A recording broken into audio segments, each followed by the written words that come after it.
So you're welcome to reach out to me, as Greg and Tina said earlier. I'm happy to link with you and happy to interact. I try to be as social as possible online and be involved in the community. As Greg said, I do co-lead the Oregon data community, which meets the third Wednesday of every month downtown Vancouver at the Umpqua Bank building. All right, so what are we going to talk about? We're going to talk about Power BI. I'm going to move through some of these slides rather quickly, and this is going to be a fairly demo-heavy session. So I want to get to the demos and actually show you some things working and help you understand how you work with large-scale enterprise-class data with Power BI. I believe that there's a process to business intelligence. When you are needing to analyze data, that analytic reporting has a pattern to it. And I liken this to the same pattern that we would use when building a house. Now, I walk my dogs every morning, and whether it's rain or shine, for the past year and a half, I live up in Battleground, Washington, and there's a lot of construction going on, a few neighborhoods being built. And there was a particular neighborhood that I'd been walking my dogs through. Something that I've noticed is as I walked through this neighborhood, at first there were 39 empty lots, and they had only built one model home. And then I've seen each house being built one at a time. I've watched the construction of each of these homes, and every one of them starts with a blueprint. And you can see, pickup truck rolls out. It's the contractor who rolls out the blueprint, and they look around, they figure out where the foundation's going to go, and then they put stakes in the ground, and they run string and maybe chalk lines, and then that shows them where to build the foundation. Of course, the foundation it really kind of sets the scope and the scale of the house. And then, of course, walls go up. They frame the house, build the walls, put a roof on it, skin it, put on the siding, do the electrical, the plumbing, the internet, and then eventually a finished house with all the windows and doors, and then it's landscaped and ready for sale. Well, I think that business intelligence projects are very much the same. We need a plan. We get data, we transform, we model, calculate, visualize, publish, and manage. And all of this really has to be done based on a blueprint. Now, can we expand scope as we go? Yes, we can. There is some iterative nature to BI, but we really have to have a plan and we need to have a handle on requirements. So here's a reality check. When you're building an analytic solution, an analytic reporting solution, embrace the technology that you're using. Understand the strengths and weaknesses of that technology, and understand that there are a number of different tools that you can use, and it's important to use the right tool for the job. So, use a hammer to pound nails. How many have used a screwdriver to pound in a nail when you couldn't find a hammer? I've done it. Doesn't work very well. And the same can be said of any other tool that you might use. Understanding the right tool for the job is important, okay? Well, how do we relate this to Power BI? Power BI natively is optimized for analytical reporting, meaning summarized data, grouped, uh, interacting, asking questions, getting answers. It's not for transactional reporting. There are tools for transactional reporting, such as SQL Server reporting services or paginated reports in the Power BI service. And we're going to talk about, where the line is between those different tools. Okay, but Power BI can manage very large scale databases and some transactional details when you use the right features.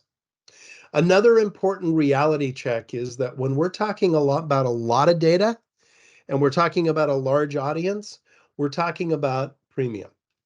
And if you're a self-service BI developer, or if you're working in a very small organization and now you're needing to deal with a large volume of data or expand to a larger audience, you need to understand that that's what premium features are for. Premium is not just about licensing, it's about scale. And it could be premium per user, or it could be premium capacity. We're really talking about premium features in this presentation. Also, star schema design is nearly always going to be the right solution. I work with a lot of clients who don't get this, and we see a lot of big convoluted models, and they say, hey, how do I perform this calculation? We wrote 150 lines of DAX. We can't figure it out. Well, the reason you wrote 150 lines of DAX is because you don't have a star schema. So your measures should be pretty simple when your data is modeled correctly. All right. So let me just ask a question. I'm just going to ask everyone in this meeting to just give me a yes or no.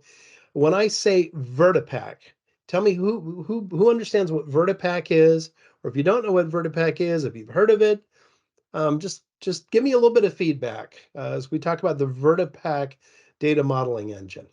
How familiar are you with that term? All right. Feel free to come off mute, throw it in the, okay, we see a lot of people saying yes. Yep. Love that. Good. Good. Well, this gives me a good sampling of prior experience. This is kind of a good point to kind of understand where people are. So VertiPaq is the internal name of the data modeling engine behind Power BI. It's the in-memory analytic engine. What does it do? And how is it different from, let's say, a relational database or a data lake or a lakehouse? Well, VertiPaq is an in-memory cache of your data. It can be refreshed frequently. It employs columnar compression, which means that every single column and every single table in a data model gets compressed individually using a number of different encoding algorithms. Now, we're not going to get into the internals of how this works, though it's really fascinating. It's very interesting. Microsoft put a lot of effort and research into figuring out how to optimize VertiPaq. It's very, very, very fast because of the way that it compresses and decompresses data through a number of different encoding approaches. The VertiPaq engine includes two different engines. There's a storage engine and a formula engine. And in short, the storage engine, because we're talking about in memory, storage meaning stuff that's placed in memory, if values are readily available when a query runs, when someone interacts with a report, if that value is readily available, it plucks it out of the storage engine. And if that value is not readily available, if it needs to be calculated, then it has to go through the formula engine. The formula engine takes a little longer because it has to crunch numbers and apply formulas. And if you want to get into the weeds, there's a blog post that you can read down at the bottom. The Italians have talked a lot about VertiPaq. Brian and others there at SkyPoint have done presentations on VertiPaq, but it really is a very magical thing. So work with it, understand how it works, and you'll get more out of Power BI. All right. Now, talking about compression, when we meet with a new customer, I've had this conversation many times. We meet with a new customer who are less familiar with Power BI. They're going to say, all right, well, here are our requirements. We need a report, dashboard style reports that kind of look like this. We have all of this data. And what's it going to take to deliver this thing? And one of the first questions that we'll typically ask is, how much data do you have? And the answer to that question might be, well, we have this data warehouse over here, or a data warehouse or a data mart. We've got this database. It's got a bunch of data in it. So let's go get the DBA into the room and ask the DBA how much data we have. Now, you can take any of these numbers and multiply them by 10 or 100, and pretty much the same math would hold true. Let's say that the DBA says we have a 1 terabyte data warehouse. There's 1 terabyte of data in there. So we have 1 terabyte of data that we need to put into a model. Well, we're not going to need to put all of that data into a model. Well, there are only certain tables that we'll need to meet your reporting requirements, and only certain columns within those tables that we might need. And typically, that 1 terabyte might boil down to, let's say, 30 gigabytes. And this is not a big data warehouse. Again, we could call it a 100 terabyte data warehouse and say we've got, 3,000 gigabytes of data.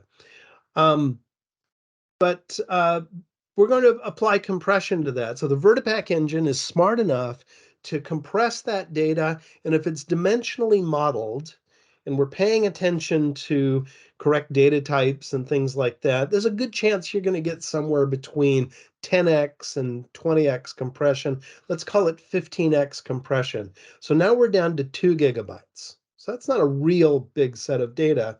But for a developer, importing 2 gigabytes of data onto his or her laptop and then trying to turn around and publish that to the Power BI service, it's still a lot of data. So what are we going to do? We've got to pare this data down so that it's small enough to work with.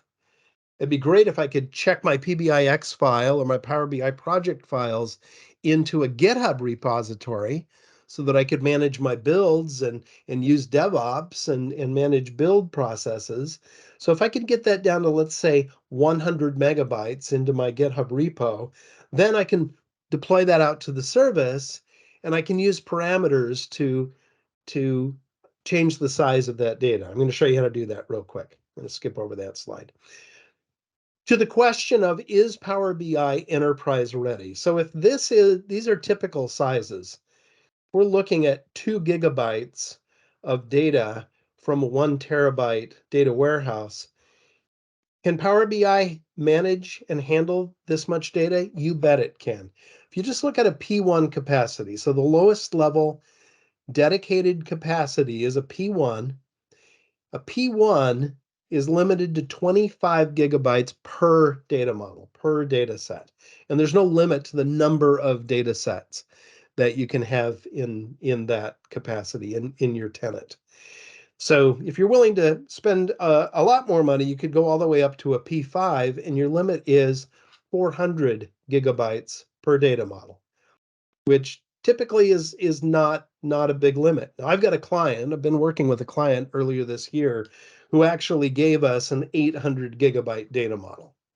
And we backed up the bus and helped them with some modeling decisions that brought that down to significantly smaller. So yes, Power BI is certainly enterprise ready. All right. So I'm going to skip. No, I'm not going to skip this because I added to this slide. So some things that I'm going to talk about are, one, using date range parameters to be able to manage the size of the data, your working set of data as you're developing that data, and then to be able to manage that size once you ship it out to the service. We'll talk about import mode with partitioning. We'll talk a little bit about when and where to use DirectQuery, and then different flavors of DirectQuery, dual mode, hybrid, aggregations, and composite and hybrid data models. Okay, so this was the end of the story last year when I gave this presentation at the PASS Data Community Summit. You had DirectQuery and you had import mode, but we're about to see a brand new storage mode introduced with Fabric. It's not available yet because Fabric has not been shipped. It's not in general availability, but Direct Lake is kind of like import mode, sort of. What Direct Lake will enable us to do essentially is to be able to interact with the report, and it will read data from its source interactively, but it holds that data in memory. And as long as the data is stored in a lakehouse within a Fabric workspace, then we'll see changes to that data. And it really should be a game changer. I think it's going to be a little while until it's tuned and before it's really ready for prime time. But be on the lookout for Direct Lake because it really is going to be a game changer. With that said, think of it as import mode, and everything I'm going to tell you still applies to Direct Lake. All right. Data source scale, a big question that is important to answer when we're thinking about working with a lot of data is, does the data source support query folding in Power Query? Now, I could probably ask you to answer the same question. Do you understand what query folding is? This is a very, very important concept. Query folding means that as the user interacts with a report, that a DAX query is generated that I'm sorry, I'm thinking of direct query. And when a Power Query runs, that query, all of the transformation steps get folded into the language of the data source. So if your data source is SQL Server or Azure SQL, then it would turn it into T-SQL, and then only the results of that query would come back to Power BI when you're refreshing your data. Non-folded queries don't work that way. I have to go get all of the data and then crank them through all of the Power Query steps. So what folds and what doesn't? So these are some examples of data sources that support query folding if used correctly. SQL Server, Azure SQL, relational and Spark sources. Pretty much every relational database engine that the Microsoft supports query folding. Also, Synapse Analytics, Snowflake, Redshift, Delta Lake. So if you're using Databricks and in the future Fabric, using the SQL connector. However, you need to be able to source tables directly or views. You don't want to write handwritten queries. You don't want to write handwritten SQL. When the DBA sends you this big gob of SQL and says, copy and paste that into Power BI, that query is not going to fold. You need to ask that database developer or database administrator to create a view that perhaps is indexed and then select from that view rather than running that big query. These are sources that do not support query folding. Any file-based source that doesn't have a database engine behind it, a folder full of files, Excel files, data lake files that are not using Delta Lake or a Spark engine, REST API, SharePoint lists, files stored in SharePoint, OneDrive, even a set of files in a data lake using blob storage does not support query folding. That's going to be slower. All right. So how do we optimize for compression? Eliminate wide text columns. Wide text is poison in Power BI. Store distinct values with low cardinality, meaning that we want our dimension tables to be fairly small. They define unique customers, unique products, unique regions, etc. Store numbers as numbers and use the most conservative data type possible. Let me show you some examples. In the leftmost column, you can see the decimal data type. It has a precision of 15 decimal positions, 15 significant positions. Let's say that I have an ETL process that crunches some numbers. It does some math, and I end up with these fractional values. And you could argue that, that 1, 2 out at the end of that number and, the whatever 100 billionth position is insignificant. It shouldn't matter mathematically. But if you store it, then this number that's very, very, very, very, very close to this number, they can't be consolidated. So these three values, though very close, cannot be compressed. They have to be represented as three distinct values.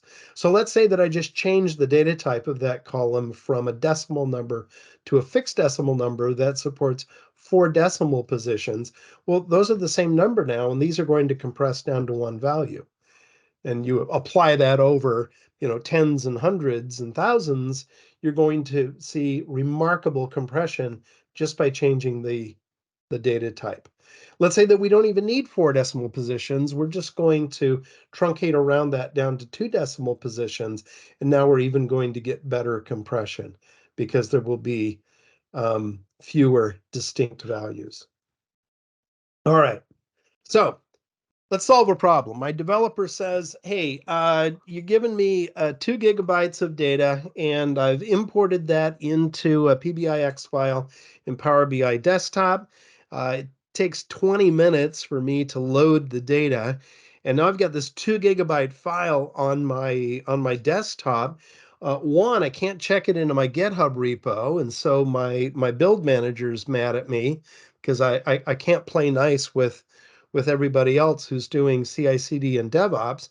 And I also can't publish a 2 gigabyte file. So how do I get to a manageable data set size? I need to keep the PBIX files small. I want to be able to refresh my data quickly. I need to be able to deploy it, and I need it to be friendly with my version control system. And by the way, it's important that you implement version control in any project. It doesn't need to use GitHub. You don't need to use Azure DevOps. Put it in OneDrive for Business. Turn on version control. Again, you're not going to be able to manage 2 GB files, but we can manage a 100 MB file. So how do we do that? All right, let me jump to a demo and I'll show you how we do that. I'm going to bring this down to my desktop. All right. The first thing you'll note here is that I have a measure that shows the row count of my largest fact table, fact online sales. Now, I will tell you that at the source within Azure SQL, that fact online sales has about 21 million rows in it. It's my largest table in my database. I'm going to jump over to Power Query. And you'll see that I have created 2 parameters here that I'm going to use in a date range filter, range start and range end. Now, some of you may look at that and say, I know what he's doing. He's going to implement incremental refresh. And our problem isn't sophisticated enough that we need to partition and use incremental refresh. Well, my definition of best practice is that you should still use the same pattern, still use the same 2 parameters, date, time type parameters called range start and range end, because this solves this developer's problem of just shrinking our working set down, allowing me to publish it, and then shrink it back up by just changing those date parameters. That solves that problem without partitioning or doing anything sophisticated. So this is the pattern that I promote. Let's take a look at the fact online sales query. And here you'll see that I have a date range filter as soon as that loads up with my preview data.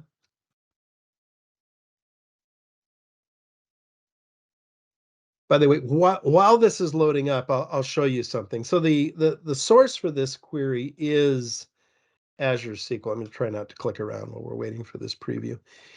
The source for this data set is an Azure SQL instance out in my own tenant that is being slow for some reason.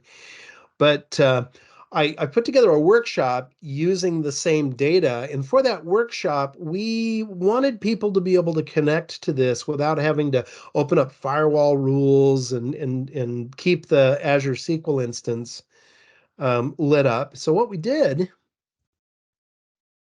is we used Fabric.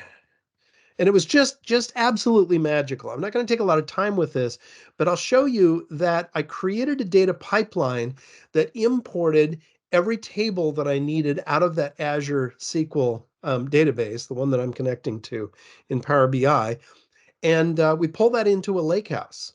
And so it gets loaded into this lakehouse right here. Oops, let me just go back. Gets loaded into this lake house right here, where that data is stored as a collection of Parquet files internally, and it applies Delta Lake on top of that. And then there's a Spark engine that handles all the queries. It exposes a SQL endpoint. And guess what? That SQL endpoint accepts the same queries that I had already written in Power BI. So essentially, I could just change the server address for this Power BI file, and it just worked on top of Fabric. It just makes the point of how magical Fabric is. It looks and smells and acts exactly like SQL Server, even though my data is actually stored in Parquet files, and I'm using a Spark engine rather than the SQL Server engine. So that's an aside, but we'll get back to the demo now. So here you can see a filter applied to my date key. I actually have a separate column called partition date time, which is a date time type version of my date key. But that's it. That's it. So as you can see, I've set my range start to January 1st, 2022, my range end to April 1st, 2022. That filter says says greater than or equal to range start and less than range end. So I'm getting 3 months of data. That gives me 1 million records, which doesn't take long to load. And I have 1 million records to work with. And if we go take a look at the file, you'll see that my PBIX file is less than 9 megabytes in size. Very, very manageable. I can check that into GitHub. and or my Git repo, and my developer is thrilled. All right, so we've solved that problem by parameterizing my largest queries using date range parameters. Okay, so we can then take that to the next level by partitioning our large table. So what does partitioning give me? Well, partitioning means that if I have 5 years worth of data, in this case, I've got 21 million rows. Maybe in production, we're talking about a billion rows. I'm working with a client right now where they want to import 20 years worth of data, and that's somewhere around 5 billion rows. And it's a very, very large data model. And rather than trying to load all of that data at once, which by the way won't work, it's absolutely impossible to run a query that big and for the query not to time out, use up all the memory on the server. There's just a lot of reasons that it doesn't work. We bust it up into partitions. And the easiest way to do that is to use the incremental refresh feature. Now, in the past, we've had to partition manually, and I've spent many years in my career writing partition code, old XMLA code. Now it's TMSL code, but it looks like this. It's just a JSON code that essentially says, all right, create a partition. We're going to name this partition. This is my Q1 partition for 2022. Here's the start date. Here's the end date. We don't have to write these things anymore. Now we can just use incremental refresh. Now, why do I want to do this? Let me come back to this slide. Here's my problem. My database administrator is saying, all right, great. You've got 21 million rows in your table that represents 5 years worth of data. Every night when you refresh your data model, it dims the lights in my server, and I have to pay for the Azure resources that you're using when you're reading from this Azure SQL database. There's no reason for you to refresh data that doesn't ever change. So there's no reason to run the whole thing. I want to improve the refresh speed. I want to prevent reloading history that doesn't change.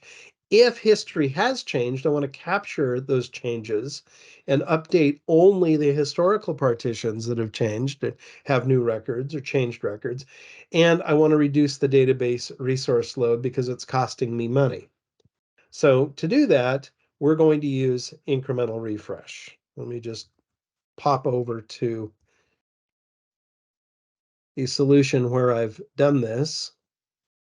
Save that one.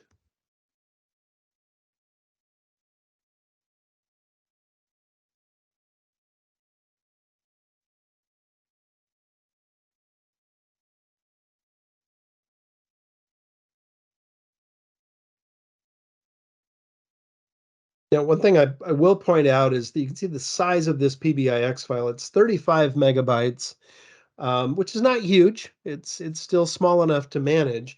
But the reason for that is that I just changed those those date range parameters. In fact, if we go take a look, let's say that I developed a year over year or year to date measure or prior year measure. And in order to test that, I needed to have more than 1 year's worth of data loaded. So I just changed my range start to January 1st of 2021 and my range end to April 1st of 2022. So I've got January, February, and March in common between those 2 years, and I can test my time series measures. And then nothing changed here. Then I'm going to go to my fact online sales table, and I'm going to implement an incremental refresh policy. So first of all, you can see that my row count measure shows me that in that year and 3 months, that was just shy of 5 million records. Then I'm going to apply incremental refresh and say, okay, on the fact online sales table, I want to go back 5 years. I want you to create partitions beginning 5 years ago based on the day when I'm running the refresh. And just go figure out what partitions it makes sense to create. And then I want to incrementally refresh the past 2 months, meaning if we're in October I'm going to have a partial partition for October, and then I want to have a full partition for September, a full partition for August, and then everything before that is going to roll up into quarters and eventually years.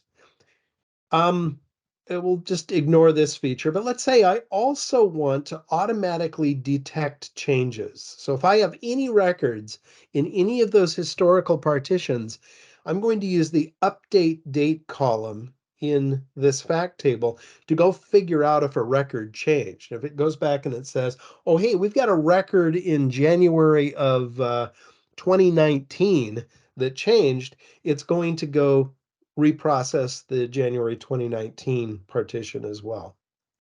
All right.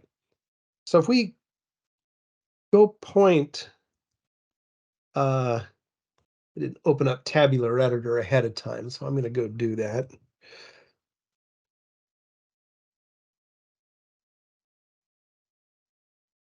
I'm going to keep going while Tabular Editor opens up. I'm also going to go jump over to my Power BI tenant.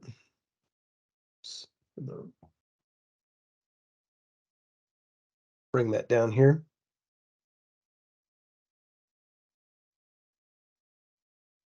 All right, so here's my Power BI tenant. And I'm going to go out to the workspace where I'm publishing these reports. I'm going to go grab the XMLA endpoint address for this workspace. Go down to Premium. I'm going to copy that to the clipboard. And I'm looking for Tabular Editor. You can use the free version of Tabular Editor to do the same thing. This is the pay-for version, but they both will do exactly the same thing.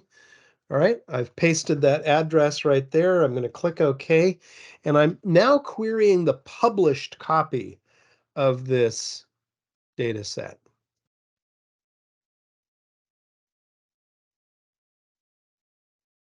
Right?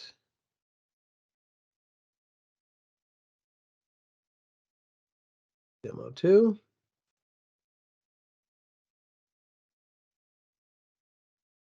I had previously published this, and here is the result. And I have to run a data refresh in order for incremental refresh to be applied. But these are the partitions that were created automatically as a result of that incremental refresh policy. As you can see, you can inspect each of these partitions, and you can see the application of those two date range parameters right here. So this one goes from January 1st, 2017 to less than January 1st of 2018. Here you can see it breaks these down into quarters, and then you can see my two monthly partitions there. All right. Any questions about using date range parameters and incremental refresh?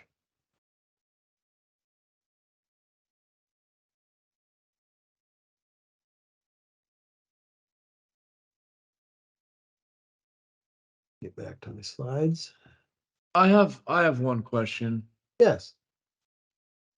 Certain scenarios when we're like refreshing financial data, so we'll load the last week, but then you have amendments to the data that's like a week old or something of the sort. Is there a way to get fancy with the incremental refreshes? Well, where you could say like during the work week, only refresh this week or the last 2 weeks, but over the weekend, let's refresh the last month to make sure we didn't miss any amendments or anything that has maybe changed. Yes. So incremental refresh is designed to be a simple solution. It's based on a single column. And essentially, it's just saying, hey, if your update date changed, go refresh that policy. Otherwise, just assume that nothing else ever changes. What you're looking for is called a custom polling expression. And I can spell correctly. So a custom polling expression is, here's, anyway, there we go. So custom polling expression is, I'm not finding what I'm looking for, but that's essentially what you want to look up. So incremental refresh applies a bunch of different properties, one of which is that it actually writes an M query to say, if the update date is changed, then do this, otherwise use the date range filter. And you can go modify that. You can write your own M expression that applies any set of business logic that you want. We recently did this for a client who had just crazy business logic, and they were doing it all in SQL to populate their data warehouse, and it was 50, 60 lines of SQL, and they essentially gave us that SQL, and they said, do the same thing in Power BI, and we just had a developer write the M to do that. Thank you. Yeah, you bet. All right, any other questions before I move on? All right, so takeaway here is my DBA is now very happy. My refreshes are only taking 5 minutes. The lights aren't dimming on the servers. We're able to meet all of these requirements with minimal load on my servers, and everybody's happy. All right. Can anybody tell me what this is?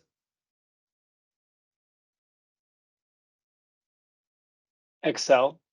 Excel? Yeah, it looks like Excel, doesn't it? So let's say that this is actually in Power BI. So I'm looking at the grid view of a table. Is this something that is encouraged in Power BI?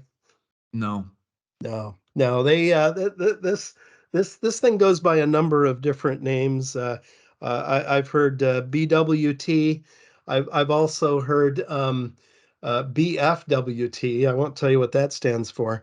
But we do not want big wide tables in Power BI. And if your data is big and wide, particularly if there are a lot of text fields, wide text fields, there are other ways to report on that data other than to shove it into a Power BI data model.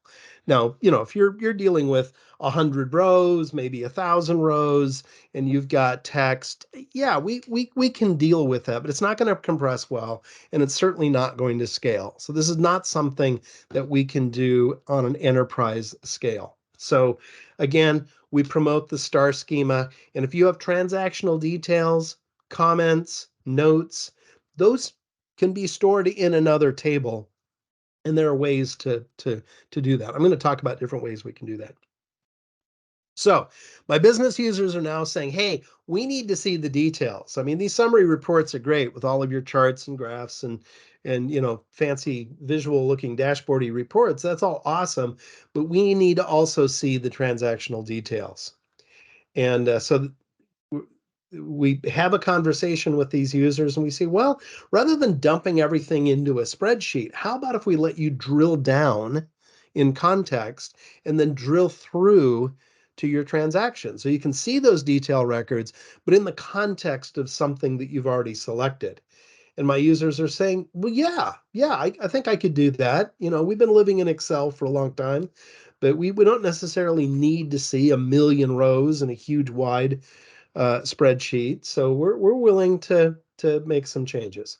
We also need to see recent data changes. So let's say that I have salespeople who are updating their CRM system. They want to immediately turn around and see that data on a report. Well, now we have a little bit of a problem. We need near real-time reporting on our transactional details along with our summary data. So let's see what happens when we import a big wide table into Power BI. All right, I'm going to close some things as they're going to start using up a lot of memory on my system. I don't need to save that.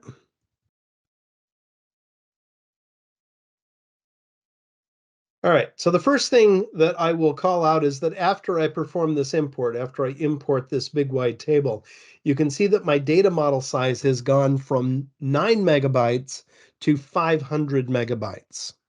And though it is possible to publish that, it's going to take a long time to refresh that data. And I can't check this into a GitHub repo, and probably can't manage a file that big with version control in OneDrive for Business, at least not very well. So it'd be very inconvenient to deal with a file this large. And then for demonstration purposes, let's say that in the real world, this would be 10 times the same size. So this is going to take a little longer to open up because it's a bigger file. So good time to ask questions. Tuna can model. I like that star schema. Very good. I thought that was a moniker for the big wide table, but I get it. Star schema. It's who was the the mascot? It was Charlie. Yes, Charlie the tuna. I'm trying to remember the brand of the tuna fish. Star something, right? All right. So here's Starkist. Thank you. Thank you. Old man brain. All right. So my new table is my inventory details. And we take a look at the inventory details table, you'll see that it is a big wide table.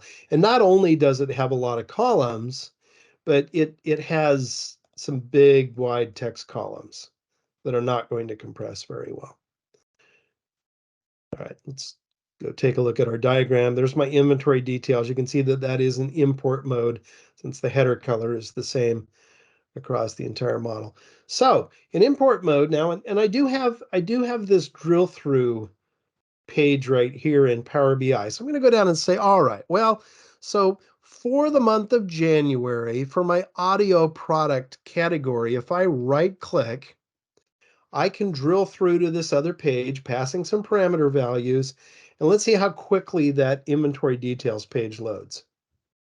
Boom, loaded very quickly. That wasn't cached or anything. That was an immediate query. It's against the in-memory model. And so my users are happy because it's fast. They see their details, but now I'm getting to a point where I don't have a manageable model size. And so that's not going to work for me. So we're going to do the same thing, but this time we're going to use DirectQuery. And you'll see that we're down to a 35 megabyte file now. So it didn't increase the file size at all. I mean, maybe just a few bits there.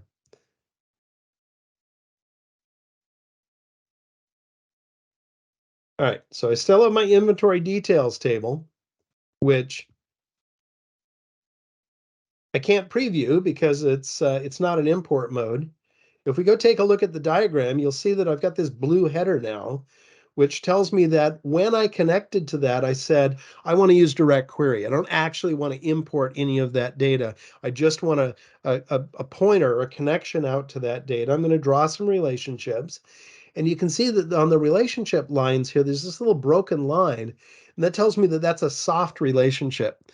The VertiPaq engine is telling me I can't enforce a relationship. I can't enforce referential integrity.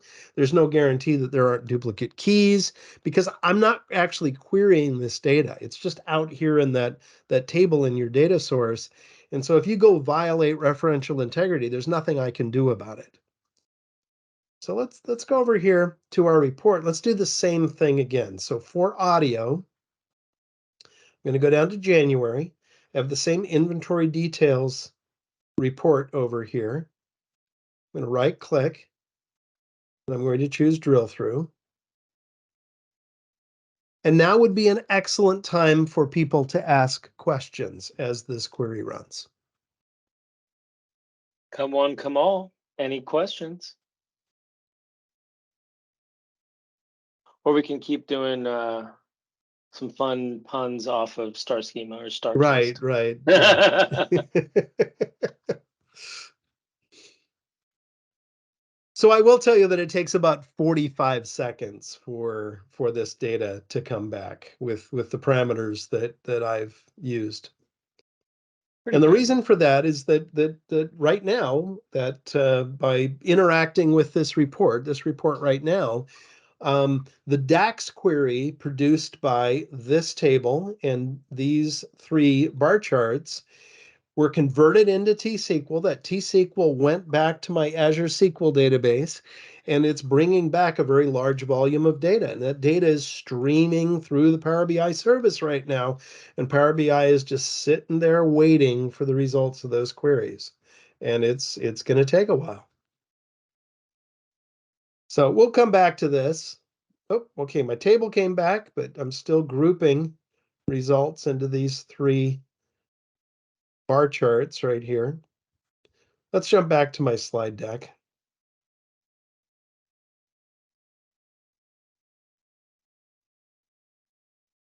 Okay.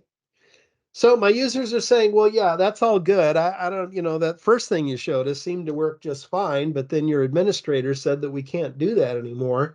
And you went and made this change, and we're not happy that we have to sit here and, go get coffee every time we do the drill through thing. So how do we speed this up? We want the best of both worlds. We do need the direct query details. So I need to be able to see my data changes immediately when I go update that database, through my CRM or my inventory control system, and then I go drill through in Power BI. I need to see those changes immediately, and that didn't work when we did the import mode thing. And so it'd be great if we can see the summary details. I really don't care about that, my aggregates in summary, but we need these details. So how can we speed this up? Let's go back and see if, our report finally came back 45 seconds later. I'm going to close that. I've got another version of this same report now where I've added a little more sophistication. Get to my PBIX. So I am importing a moderately sized table, and you can see that my PBIX file is up to about 70 megabytes now. Still small enough to manage. So my administrator's happy with that. Still works with version control. Doesn't take a long time to refresh. But this is what I've done. So my users are saying we still need access to these details. And when that's important, we're willing to wait for that direct query to run. Now, it'd really be great if the database administrator could go add some indexes, tune the database a little bit, work on the performance a little bit, but we still need that direct query table. So we do have a connection to that. But I've also imported another table that essentially is, and this is based on a view, that essentially says, select from the inventory details table, group by inventory date, product key, and store key, and give me the sum of the on-hand quantity and the on-order quantity. So if the user is interacting with the data in such a way that I'm grouping on inventory date and or product key and or store key, or all of them together, it's going to hit this table. Otherwise, it's going to go back and use direct query. So let's see how that works. And I will tell you that in this case, we are grouping by my inventory date. So if I go to January, that's by date, and then product category, it's by product key, and then whatever the other thing was. Let's right click on January, do the drill through thing.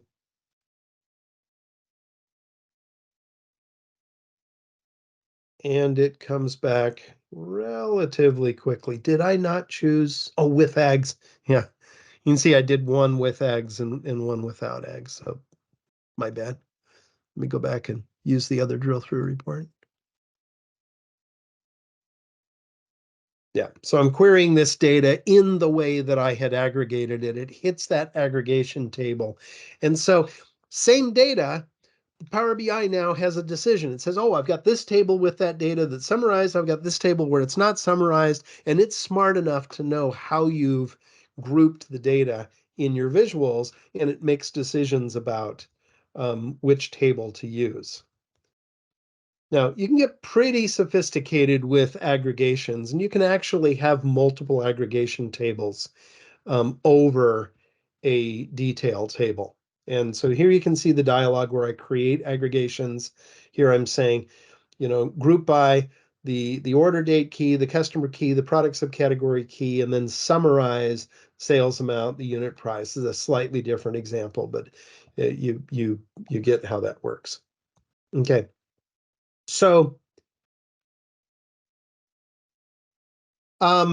once you've gotten to this level of sophistication, debugging these things can be a little bit of work. And the first few times I did this, I had to go out and watch a number of Patrick LeBlanc's videos on debugging aggregations.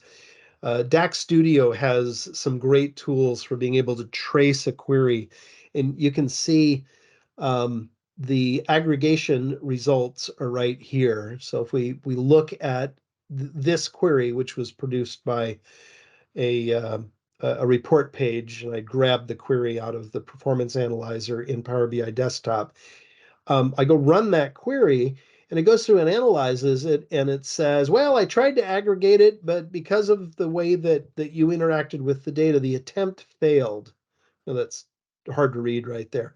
And so that lets me know if I need to go modify my aggregations to be able to support certain reporting requirements.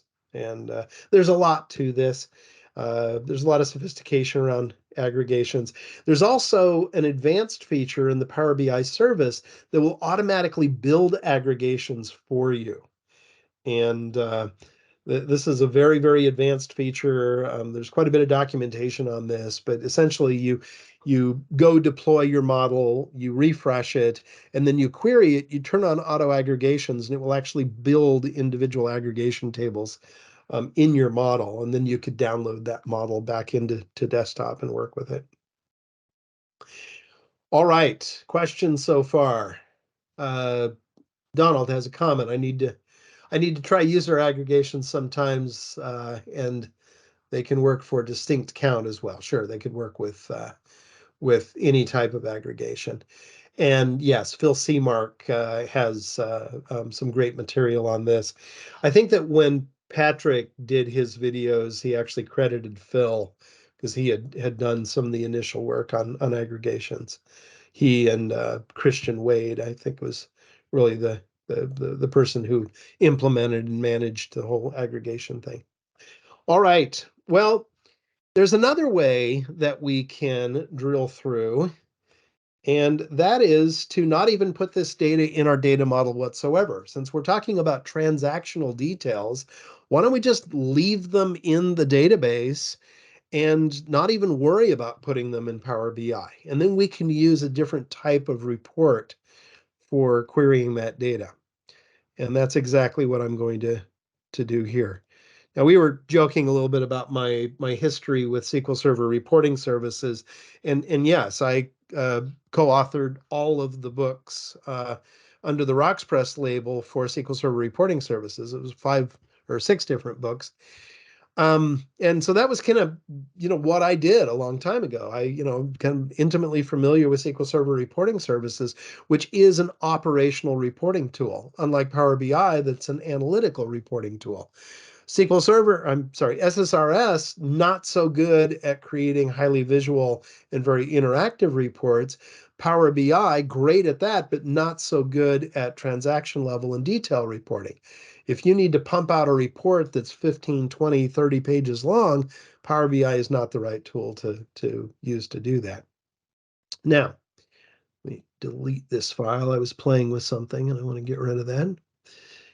And I'm going to open up this report. Now, in addition to the Power BI PBIX report that I'm opening, I also have an inventory details report that I created with Power BI Report Builder. Why do I have 2 options here? If I've got an inside build of that or something.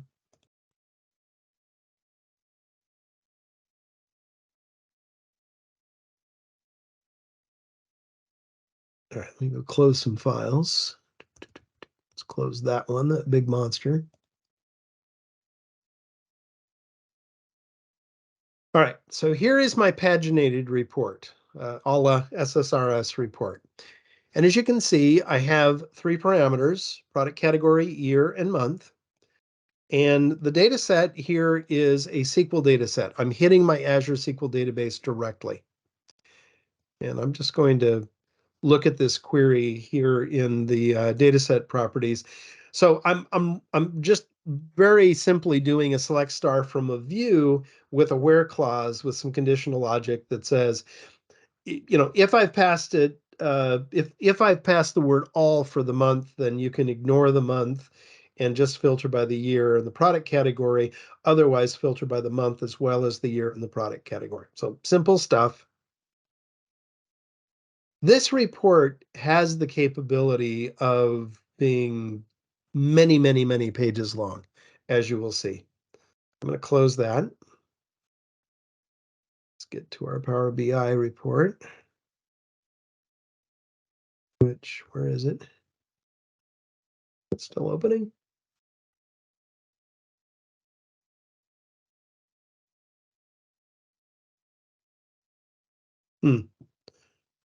I don't know why that hasn't opened yet. I'm going to close it and reopen it.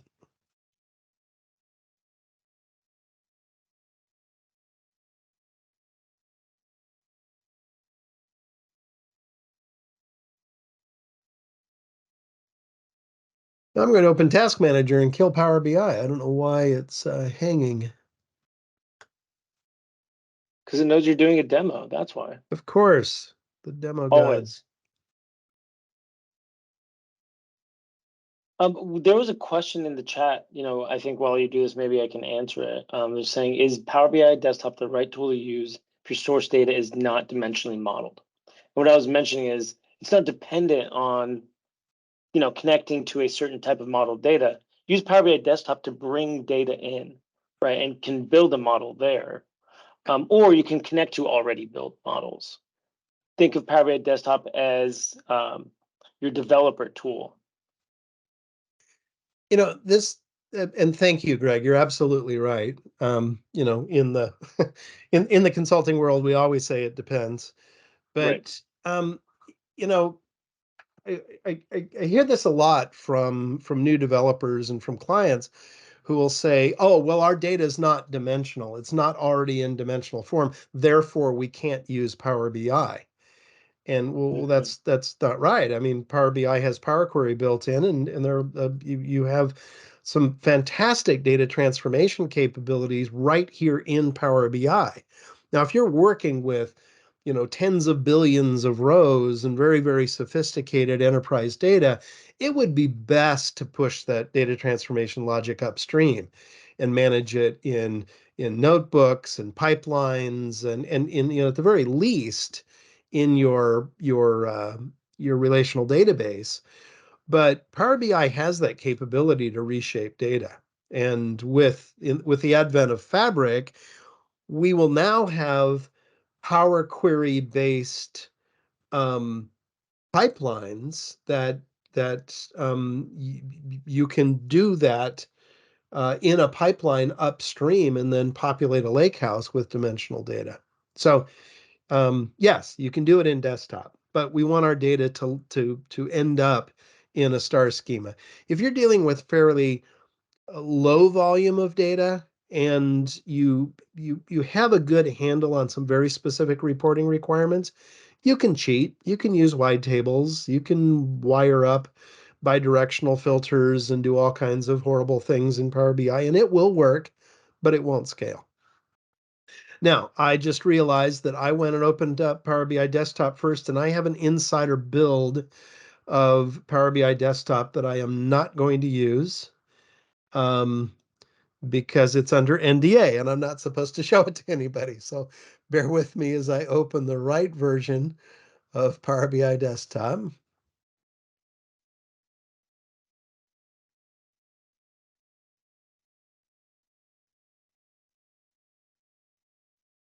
I hope this opens the right one.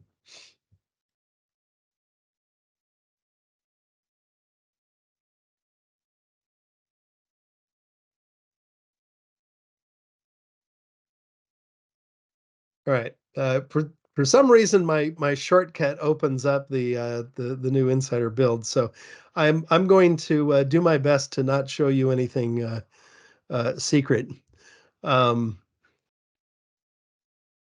and just open up this report that I have right here and right there.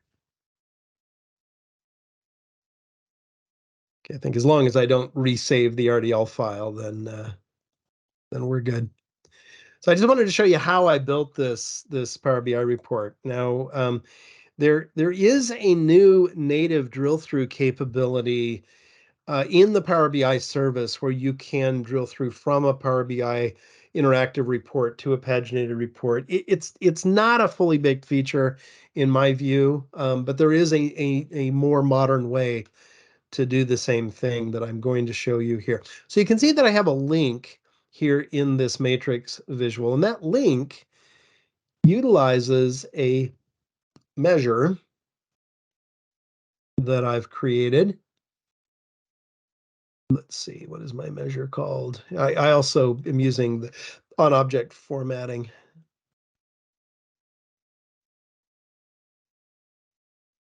And now I'm lost with on object formatting.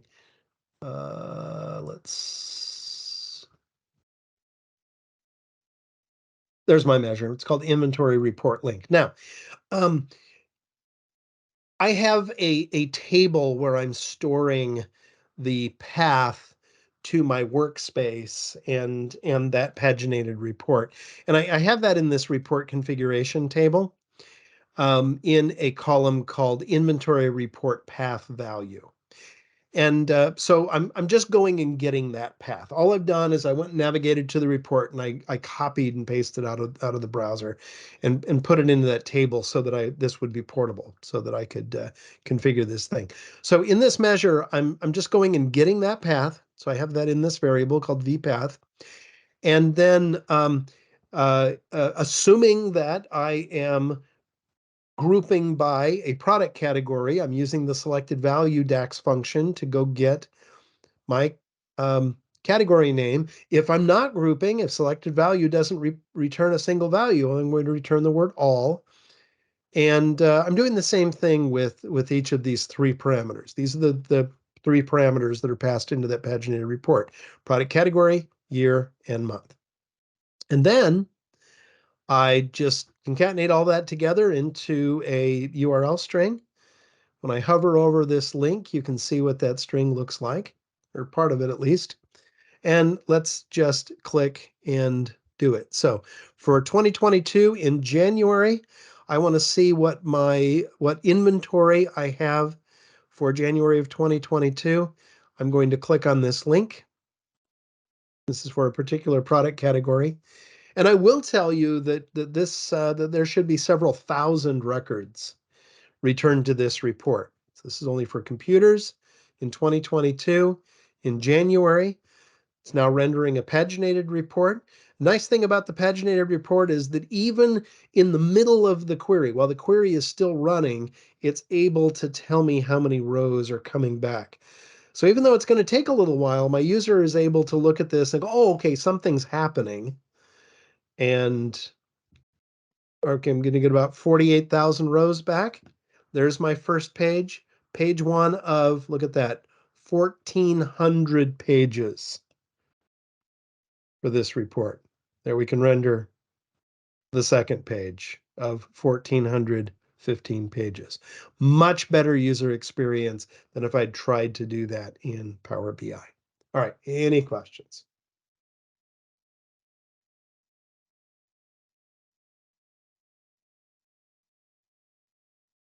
All right. Come all. Questions. This I'm gave me a surprised really that good we have. idea for one of my models that I'm working on. It's an Perfect. enormous physician compensation model that goes down to the patient level because they want to see patient level data. And now I'm thinking we will leave the patient level data in the crystal reports that they're already used to, and we'll link out from the dashboard. Okay. Sounds like a very, very similar scenario. Thank you. Yeah. All right. Were there other questions? Is there a similar product that allows for better formatting and more specific formatting? From Microsoft, paginated reports is the go-to reporting tool for this type of reporting. Is there a better product from another vendor? That's probably a subjective question. Paginated reports is a fantastic tool. You have to work with its. I don't want to use the word quirks. SQL Server Reporting Services was originally designed in 2003. So it's based on some very old tech, and it's grown up and matured, but it's also complicated if you're not building very real simple reports. So, just as Darren had mentioned, you can use Crystal reports. So there are a lot of different tools that you could use.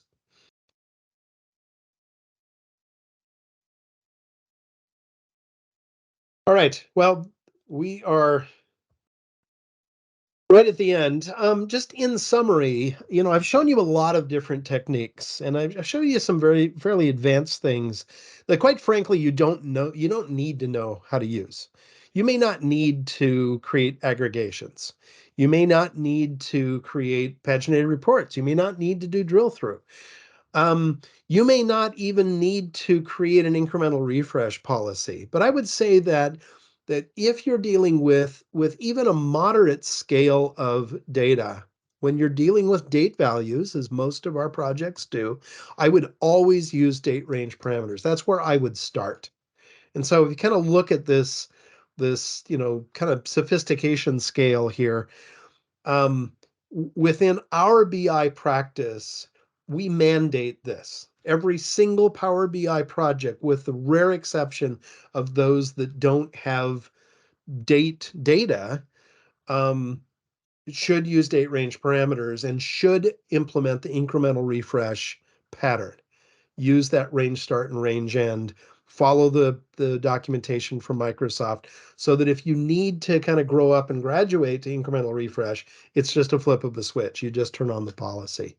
And then you can go up from there and think about coordinating DirectQuery with import in composite models. And there are a lot of nuances after that. We've got hybrid models, composite models, that are all really different combinations of the things that I've shown you. So takeaway here is you don't need to know all this stuff, but there is a grow up story as long as you're following these basic patterns. So with that, I think I just told you what's on this slide. Optimize your model with dimensional schemas. You want to use star schemas. And if you think that your data is not in a star schema, think again. Maybe you've got some data in there that should be in a separate table or should not be in the model. I just realized I left the N out of the word range. Use date range parameters. They're all the rage to manage your table volume. Partition if you need to. It's not that hard to do. And use DirectQuery sparingly. Use it only when you need to, only when it's absolutely necessary, as I've demonstrated. So again, you're welcome to reach out to me. You will find a copy of this presentation on my blog. I don't have all of the demo stuff to download just because there's so much to it, but I do have some similar demos that you can download as well. So with that, thank you, friends. Thank you, Paul. I would love for everybody to please come off mute, share your screen. Let's give a round of applause for Paul for doing it again, 7 years in a row. Thank you, Paul. You're too kind. Thank you. Thank you very much.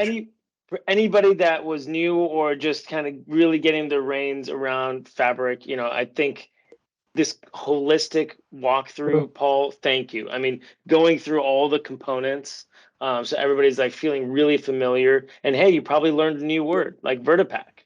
Hopefully, and I love that we even heard some solutions, getting strengthened just through this presentation itself. So love that.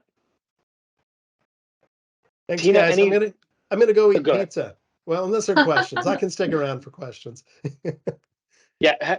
Any questions? We are getting between Paul and his pizza, but I'm sure if there's anything real quick. Somebody's got a question for him. I have a question that relates to mapping, but that's another topic. Well, I can take a stab at giving you a quick answer. What's the question, Brian? Okay. Is it possible to create maps in Power BI on the census tract level? Not without a third-party tool. Probably using the Esri map visual. There are some fairly sophisticated map visuals available as custom visuals. I've done a little bit of work with the Esri ArcGIS visual, and yes, you absolutely can. The question is, do you need to pay for their service, or can you just use the free features that come with? And I'm not quite sure. I know that there is census data available through the Esri ArcView visual up to a certain level. So anyway, that's my quick answer. If you need to use their service, the way that works is you go to Esri and you buy a subscription, and that data ends up in a different layer than the data that feeds the Power BI interactive feature. So you could essentially get the census tract data in one layer, and then you can lay over heat maps and things like that. So, but it does require a subscription from Esri to do that. It might play with the free features and see if it's there, and if it doesn't, then that's the answer. Okay. Azure Maps is also another option, right? But Azure Maps isn't free either. No, and I don't know what options there are for extending it, though. I mean, you can turn on the Azure Maps beta. I see that when I open up desktops. It says, "Hey, you got a map in here. Do you want to convert it from Bing Maps to Azure?" And I don't really notice any difference. And I'm not an expert in this area. I used to do maps and reporting services way back when, and they were slow and clunky, but we figured out a lot of workarounds. Yeah. Yeah. Don't know. Any other questions? Again, before we getting between Paul and his pizza.